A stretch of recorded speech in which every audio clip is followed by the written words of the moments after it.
Now that it's been a long time that India got independence, so every year on the 15th of August, we celebrate the Independence Day and remember all the martyrs that laid down their lives for the freedom of the country and all those who worked hard to preserve the Indian culture and had a tough time during that time when in the year 1947 the country became free and it's almost like more than 75 years now. So where are we? Are we really free? Is India free?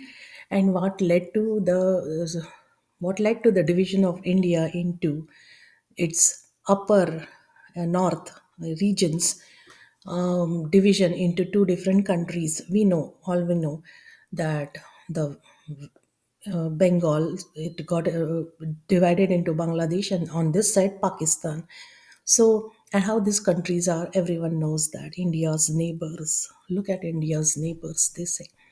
So, what led to all this?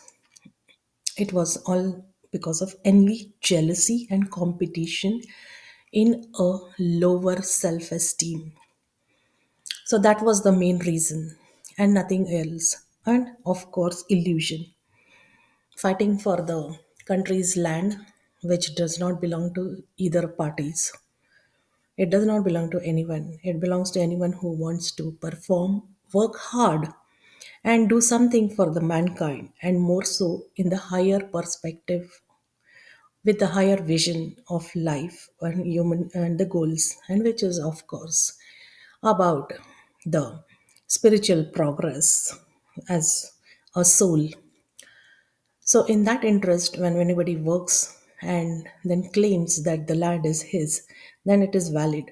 But otherwise, if with selfish interests you fight for the land, now these days, previously it was land, it was states, then the states ruled by kings, and then the territories different, and then the villages, the cities, and now it has a different dimension to it, not to speak of that, as it is a Kali Yuga and it is the Sankirtan Yuga. So everywhere you can see some kind of encroachment going on, and that is but natural. But to what extent should one go and exploit people on the name of that?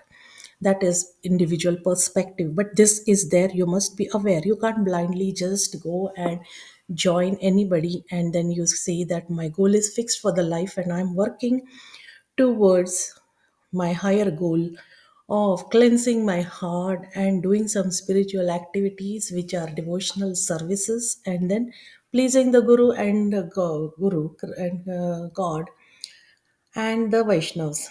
So you have to check yourself in which association you are, and it is always better to see your own faults because that is the only sure shot way of success. So, what led to the partition of the northern regions of India is a very miserable story, and we cannot forget that. And it's not that India is safe now. Also, the divisions are there, but on a subtle layer, and we must recognize this and we have to be away from such people who are the cause of such the tendencies of cruelty, jealousy, the grudging, and we must be careful with our own lives. Life is very important and life is very precious. You cannot afford to associate on the grounds of higher perspectives or goals of life with the mundane or with such fake people who are only interested in pulling your legs and throwing you into more darkness rather than helping you overcome the darker sides and darker aspects of your growth. So, and there's no point wondering why the miseries and why these partitions, and then on the subtle layer also there is these things are going on, and we must be aware of that because if you're not doing well with certain people, then you should know their interests are very meager, and they are very selfish, and their tendencies should not creep into you. That is the precaution that you can take at the most, and work for your own cause towards progress. And that's all about Pakistan, and that's all about the other regions. Thank you.